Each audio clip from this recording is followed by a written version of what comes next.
Salut à tous, c'est Motivation au quotidien, j'espère que vous pétez la forme et aujourd'hui on se retrouve pour une nouvelle vidéo où on va voir plusieurs méthodes afin de lutter, pardonnez-moi l'expression, mais face à un con. On a tous rencontré dans notre vie des cons, et ceux de plusieurs types. Enfin bref, on en rencontre très régulièrement, que ce soit au travail, pour un rendez-vous, un chauffard qui vous coupe la route, bref.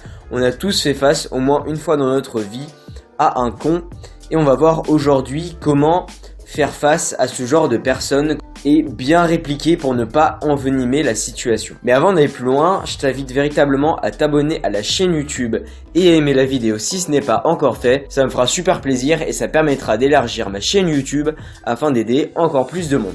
Donc comme je te le disais avant, on a tous fait face à un moment dans notre vie à un con. Que ce soit un chauffard qui nous grille la route, un patron qui est exécrable avec nous et avec nos collègues, une personne qui en profite pour nous rabaisser ou nous parler mal, ça peut même aller jusqu'à du harcèlement. Et on va voir justement comment gérer ces situations, à gérer, on va dire, ces cons. Donc on va séparer la vidéo en deux. On va voir dans un premier temps comment faire face à un con ponctuel, ça veut dire que vous rencontrez une fois dans votre vie ou deux et que vous ne verrez plus jamais. Et un con qui est récurrent. C'est une personne qui vous embête très régulièrement, que ce soit au travail, à l'école, pour ceux qui sont plus jeunes, ou autre. Donc on va commencer par apprendre à garder son calme face à un con. Donc un con ponctuel, ça peut être un chauffard, une personne qui vous rabaisse ou qui vous parle mal pendant une petite période. Et le meilleur moyen pour lutter face à ce genre de réflexion, de petits pics que personne n'aime réellement et qui nous touche, eh bien ça va être de se calmer, de garder son calme et son sang-froid pour ne pas envenimer la situation. Lorsque vous êtes face à un con et qu'on vous agresse, qu'on vous attaque, on va dire directement, la meilleure chose à faire, c'est de garder son sang-froid et de ne pas réagir pour ne pas envenimer la situation. Car le con qui est en face de vous, il n'attend que ça. Donc dès que vous recevez un pic, on va dire, d'un con qui vous attaque directement, eh bien je vous invite, le premier exercice et la première chose à faire, c'est de prendre 3 grandes respirations, de se détendre et d'extérioriser cette remarque. Pourquoi ? Parce que la personne qui est en face de vous et qui est un con, c'est pas forcément de sa faute si elle vous a blessé. Peut-être que c'est un mauvais jour pour elle, peut-être qu'elle a connu des difficultés dans sa journée et qu'aujourd'hui elle en peut plus et qu'elle vous a mal parlé et qu'elle a peut-être pas fait exprès.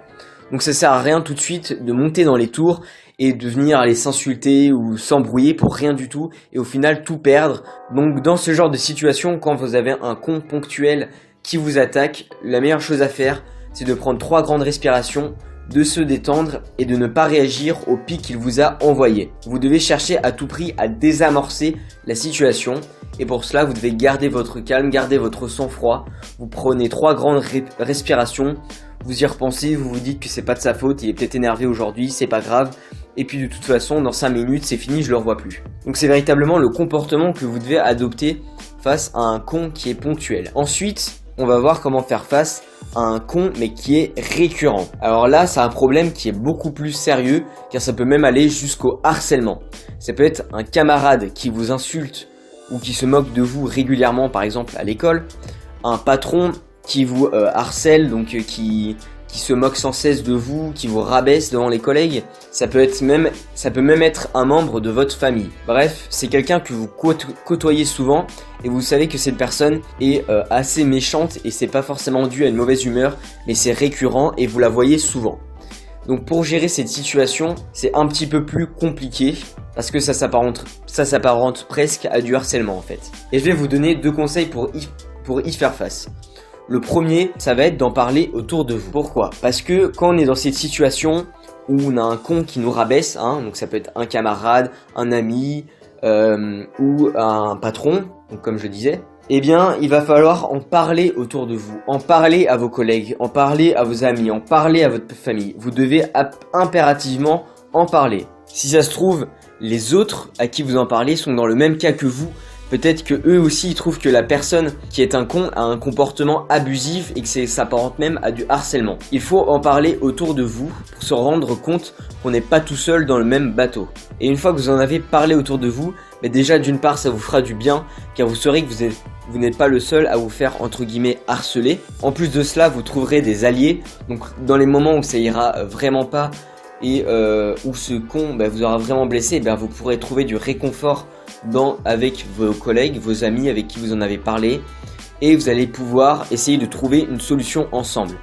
Et là, quand on est dans une situation de harcèlement pareil, donc face à un con récurrent, le mieux c'est d'avoir de l'aide, d'avoir plusieurs personnes qui sont concernées pour se faire aider, notamment émotionnellement. Ensuite, la deuxième chose à faire, c'est de vous éloigner le plus possible de ce con. Il a été prouvé que plus on est loin visuellement de quelqu'un, moins on va communiquer avec lui. Donc, pour vous sentir mieux, pour vous libérer de ce con récurrent, il va falloir que vous limitiez le plus possible le contact avec lui.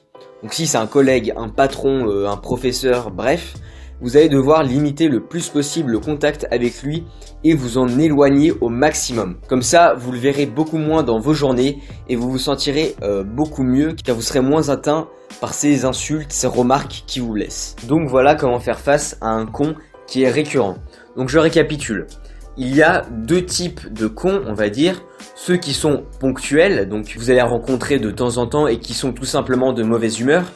Et bien dans ce cas-là, il va falloir garder son sang-froid et ne pas démarrer au quart de tour. Donc pour cela, détendez-vous, prenez de grandes respirations et extériorisez au maximum le problème. Et ensuite, il y a les cons récurrents que vous côtoyez souvent. Et là, ça peut limite s'apparenter à du harcèlement. Et pour faire face à ça, le mieux c'est de garder son calme aussi, comme le premier, mais surtout d'en parler autour de vous pour que vous vous rendiez compte que vous n'êtes pas seul face à ce problème. Vous ne serez plus tout seul dans le même cas, ça vous fera du bien émotionnellement et vous pourrez trouver une solution plus facilement en étant ensemble et soudés. Et ensuite, je vous invite à limiter le plus possible le contact avec ce con. Limiter le contact visuel. Donc si c'est un collègue, demandez par exemple à changer de bureau pour être le plus loin possible de ce collègue. Si c'est un patron, je vous encourage peut-être même à changer d'emploi parce que dans certains cas, ça peut aller très très loin. Et si vous n'êtes pas heureux, si vous n'êtes pas épanoui, ça sert à rien de continuer parce que ça continuera à aller loin. Donc voilà, c'était tout pour cette vidéo. J'espère qu'elle vous a servi et que ça vous permettra de faire face aux prochains cons, ponctuels ou récurrents. J'espère que cette vidéo vous aura plu. C'était Motivation au quotidien. Ciao.